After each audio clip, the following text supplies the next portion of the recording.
Estou de volta com o Band Mulher e olha, gente, eu estou com um alerta aqui nesse bloco para fazer para você. Se você é daquelas pessoas que sofre com pernas ou outros membros do corpo inchado, presta atenção nessa nossa prosa que a gente vai ter agora sobre linfedema. Você já ouviu falar nesse termo? Bem-vinda, Ana. E bem-vindo, Sérgio. Vou aí, Sérgio, fica aí. Obrigado. Obrigada. Tudo bem? O Sérgio que já esteve aqui com a gente, trouxe tanta informação importante, né? Gente, eu fiquei tão assustada quando eu conversei com a Ana sobre esse tema, né, do linfedema. Eu falei, gente, eu nunca ouvi falar sobre isso. E às vezes a gente acha que uma perna inchada é uma perna inchada porque o dia estava quente, ou porque a gente andou demais, sei lá o quê, e que pôs perna para cima ali vai resolver o problema. E às vezes até resolve naquele momento, mas no frigir dos ovos, se a gente tiver com esse tal de linfedema, o problema pode ser mais grave, não é isso, gente? É isso. Ó, eu vou fazer o seguinte, vocês levantam a mão quem for falar aí, que eu vou falando, você, pra gente fazer uma dinâmica aqui. Eu posso começar falando do que é o linfedema, né? Existem vários tipos de inchaços nas pernas. O que é, né, o linfedema? O edema é um inchaço. E o linfa quer dizer que está relacionado como causa a uma falha, uma disfunção dos vasos linfáticos, que são pouco conhecidos pela população em geral, mas que são muito importantes. Né? O que eles são? São canalículos, né, que existem nas pernas, assim como as veias. Só que em vez dele voltar com o sangue, né, ele não faz parte do sistema circulatório, ele faz parte do sistema linfático. Ele volta com o que nós denominamos de linfa, que é uma parte do sangue. Ele tem água, proteínas, uma série de substâncias que escapam da circulação sanguínea, ficam na pele, no músculo, e isso é um inchaço. Eu acho que foi importante você falar isso, porque a gente acha que é a circulação do sangue, né, que deixa tudo em nada a ver. Nada a ver. Não, na verdade, o sistema... Posso complementar? Pode. Pode. O sistema linfático, ele auxilia o sistema venoso nesse retorno de líquido, né? O que acontece é que a linfa, ela não é um líquido tão limpo, vamos falar assim, quanto o sangue. Ela carrega, além disso, tudo que o Sérgio falou, que são substâncias provenientes do interstício. O que é o interstício? É o meio fora da célula. Ela carrega proteínas de alto peso, gordura. A gente tem literatura que fala que ela é o esgoto, ela carrega o esgoto do corpo. Eu ia falar agora para os meninos colocarem lá um pé com linfedema, para o pessoal de casa entender. Olha isso. Paciente nossa. Então, o que acontece, Veridiana? O paciente que tem linfedema, ele tem uma dificuldade nesse retorno da linfa, né? E aí esse líquido fica acumulado nas pernas ou nos braços, que são as regiões mais comuns. Mas a gente pode ter linfedema também de cabeça, de região genital. Essa é uma paciente... Na cabeça? Na região genital? Na cabeça Meu Deus! É mais complicado, né? Assim, o nível de mortalidade é muito maior, mas o que é mais comum? Membros superiores e membros inferiores.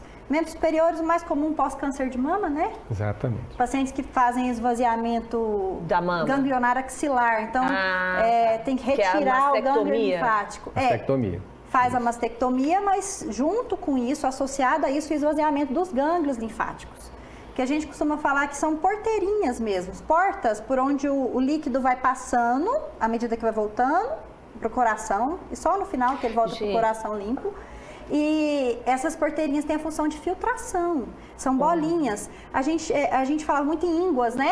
O que são as ínguas? As inflamações desses gânglios linfáticos. Eu fico tão impressionada com o que vocês estão me falando, porque eu canso de ver gente na rua com o pé do jeito que vocês mostraram ali, inchado, né? E aí quer dizer que aquilo pode ser um linfedema, mas as pessoas falam tantas outras doenças, né, que tem uma característica parecida com essa, né? E a coisa que acho que a gente tem mais importante de a gente comentar é justamente agora onde a gente está começando a entrar no assunto, né? A forma de tratamento tem melhorado não exatamente pelo surgimento de uma grande revolucionária metodologia, mas assim, há pessoas especializadas, um bom fisioterapeuta, um acompanhamento prolongado com o cirurgião vascular, a disponibilidade de equipamentos de compressão, que a gente pode comentar aqui, a doutora Ana também, e principalmente a adesão do paciente ao tratamento. Se você não tiver esse quarto elemento, você não vai conseguir atingir o benefício. Você me falou um negócio que minha cabeça fez um... Você falou, porque você é cirurgião, né, Sérgio? Sim. E você falou de um tratamento clínico. Sim, mas então, o tratamento não é cirúrgico. Não, o tratamento cirúrgico ele é reservado, ele é limitado para casos extremamente avançados. O tratamento, então, é com a Ana.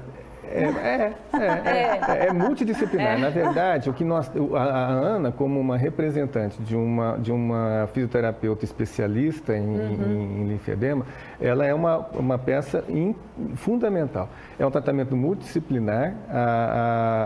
Toda doença crônica, ela precisa de um sistema.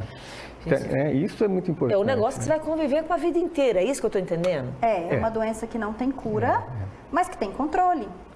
E é uma doença que a gente tem que deixar claro para os telespectadores, que ela é progressiva, Viridiana. Então, assim, fique o alerta. Eu fiquei com mais medo agora ainda. Que fique o alerta. Parece que é feito cumulativo. Ela tende a piorar com o tempo, por isso que ela é progressiva, crônica, né? Então, assim, fica o alerta para o paciente que está com a perna ou com o braço inchado há muito tempo, né? Que fez uma cirurgia de mastectomia, esvaziamento axilar. O homem também que teve um câncer de próstata, né? Fez um esvaziamento inguinal. Pacientes que fizeram cirurgias e depois da cirurgia a perna começou a inchar. Paciente que teve um entorse, uma fratura, pode a perna começar a inchar e não parar de inchar, e só inchando. A característica desse edema, Viridiana, é importante falar, é um edema mais duro. Então você palpa, ele não é molinho, sabe, igual de veias, que é aquele que a gente tem no final do dia, você olha a perna, tá inchadinha, mas aquilo para, você põe pra cima, a perna fica boa, né? O paciente que tem linfedema, não. Ele relata pra gente que põe a perna pra cima e muitas vezes nem com a gravidade ele desincha, entendeu? Olha, então foi ótimo você falar isso, porque a Cláudia Aparecida do bairro Martins, aqui de Uberlândia, está dizendo que quando a perna dela incha, ela faz uma drenagem. Eu acho que não é o caso, hein?